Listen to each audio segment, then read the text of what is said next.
ዛሬ ደግሞ ሁለቱን የላቲን ቲሞች ወይም ደግሞ የላቲን ደርቢ እየተባሉ የሚታወቁትን አርጀንቲናን እና ብራዚልን ይዘንላችሁ መተናል። ፕሌየር ኮምፓሪዥን እንሰራለን ማለት ነው። እንደ ሁልጊዜው ከበረኛ ነው የምንጀምረው።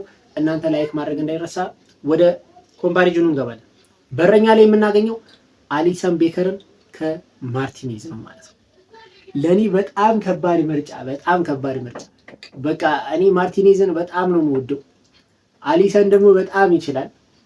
እኔ እንጃ እኔ ማርቲኔዝን እንደዚህ ከማንም በረኛ ጋር ሲነጻጸር ማርቲኔዝን መመርጥ ይመስለኝ ነበር፣ ግን አሊሰን ይችላል። ጉዳት በጣም እያስቸገረውም ቢሆን አሊሰን ለኔ በጣም ምርጡ በረኛ ነው።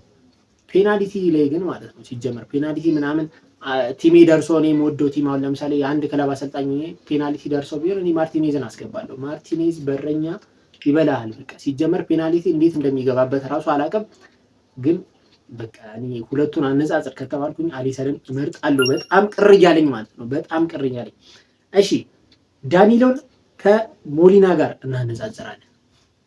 ሞሊና እንትን አትሌቲኮ ማድሪድ ቤት ውስጥ ቤስት መሆን ራሱ ያልቻለ ልጅ ነው፣ ግን አርጀንቲና ላይ ሲመጣ ሌላ ሌቭል ማለት ነው። ዳኒሎ ካልተሳሳትኩኝ ለእንትን መሰለኝ የሚጫወተው ፍላሚንጎ ነው የሚጫወተው። ዳኒሎን እመርጣለሁ እዚህ ጋር ማለት ነው። ማርኪኒዮስ ከኩቲ ሮሜሮ ጋር እኔ ኩቲ ሮሜሮ ይገድልሃል፣ በቃ ማንም ተጫዋቹን ይገድልሃል እግዚአብሔርን።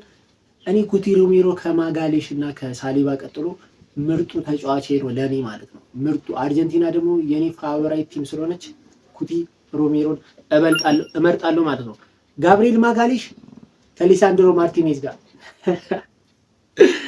ይህንን ስለ የማንቸስተር ደጋፊዎች ቅር እንዳይላችሁ፣ ግን ጋብሪኤል ማጋሌሽ አይነጻጸርም ከማርቲኔዝ ጋር። በቃ ማርቲኔዝ ጉዳት ላይ ባይሆን ምናምን የሆነ ነገር ሊያሳየን ይችል ነበር። ማንቸስተር ዩናይትድ ቤት ውስጥ ባይሆን ራሱ ጥሩ ሊጫወት የሚችል ልጅ ነው። ግን አርጀንቲና ስብስብ ውስጥ ራሱ በዚህኛው ዓለም ዋንጫ ነው ቤስት 11 ላይ መግባት የቻለው ማለት ነው። ኦታሜንዲ ነበር የሚጠቀም የነበረው። ስለዚህ ጋብሪኤል ማጋሌሽ ከሊሳንድሮ ማርቲኔዝ ጋር በፍጹም አይነጻጸሩም ማለት ነው።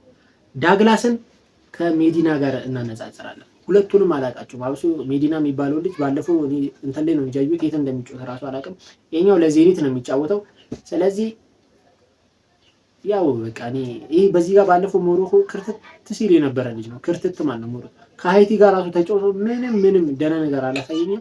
ስለዚህ ሜዲናን እመርጣለሁ ማለት ነው። መሀል ላይ እንመጣለን። ብሩኖ ጉማሬሽ ከዲፖል ጋር ማለት ነው። ዲፖል ማለት በጣም የሚችል ተጫዋች ነው። ብሩኖ ጉማሬሽ ደግሞ ፕሪሚየር ሊግ ላይ ራሱን ያሳየ ልጅ ነው። ከባድ ነው በነገራችን ላይ ሁለቱም ቲሞች ማነጻጸር እኔ በጣም ከብዶኛል። እስካሁን ባለው ንጽጽር አይደለም ሌሎች ቲሞች እንደማነጻጸረው ቀላል አይደለም። ዲፖልን እመርጣለሁ።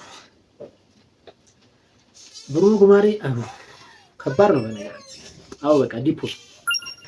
እሺ ካስሜሮን ከማካሊስተር ጋር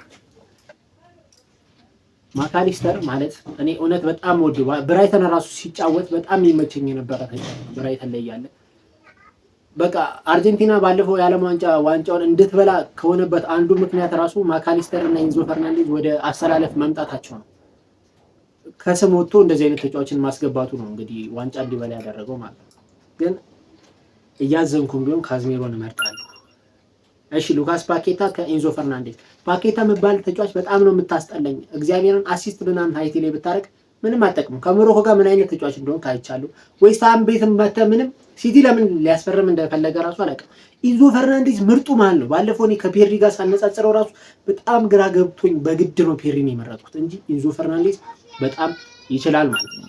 ራፊኒያ ከሜሲ እንደዚህ አይነት ንጽጽር ላይ ማን ነው ራፊኒያ ልል ይችላል። ማን ነው ራፊኒያ? ወንጀል ቢሆንም በቃ ንጽጽር ፕሮግራም ስለሆነ ነው እንጂ አላነጻጽሩም። ሊዮኔል ሜሲ ከእግር ኳስ ተጫዋች ከማንም ጋር አይነጻጸርም። እናንተ ጋር ይሄንን አሰላለፉ ምናምን ስለመጣ ምናምን ለንጽጽር ቀረበ እንጂ አይነጻጸርም። ሜሲ ነው። አርጀንቲናን ከማንም ቲም ጋር ሳነጻጽር ሜሲን እንደምመርጥ እያወቃችሁ ማለት ነው። እሺ አጥቂ ላይ ኩኒያ ከአልቫሬዝ ጁሊያን አልቫሬዝ ይቀጥላል። ኩኒያ እንደዚህ ምናምን ስላልክ አይደለም ሃይቲ ላይ ሁለት ጎል አግብተህ ማለት ነው። ሲጀመር ከሞሮኮ ጋር ቤንች ነበርክ፣ ሃይቲ ላይ አስገባ፣ ሃይቲ ላይ ሁለት ጎል አስቆጠርክ ማለት ነው። ሌላ ምንም የፈጠርከው ነገር የለም። በጣም ጥሩ ሲዝን ምናምን አሳልፋል ተብሎ ራሱ 10 ጎል ነው ምናምን ያገባው። ስለዚህ ጁሊያን አልቫሬዝ ምርጡ ተጫዋች ነው ማለት ነው። ቪኒሲየስ ጁኒየር ከጎንዛሌዝ ጋር እናነጻጽራለን። አይነጻጽሩም። እነዚህ ለንጽጽር የሚቀርቡ ተጫዋቾች አይደሉም። ቪኒሲየስ ጁኒየር በጣም በሰፊ ርቀት ይበልጠዋል ማለት ነው። ለማንኛውም ብራዚል ከአርጀንቲና ንጽጽር ይሄን ይመስላል። ውጤቱ ይሄን ይመስላል ማለት ነው። ይመቻችሁ።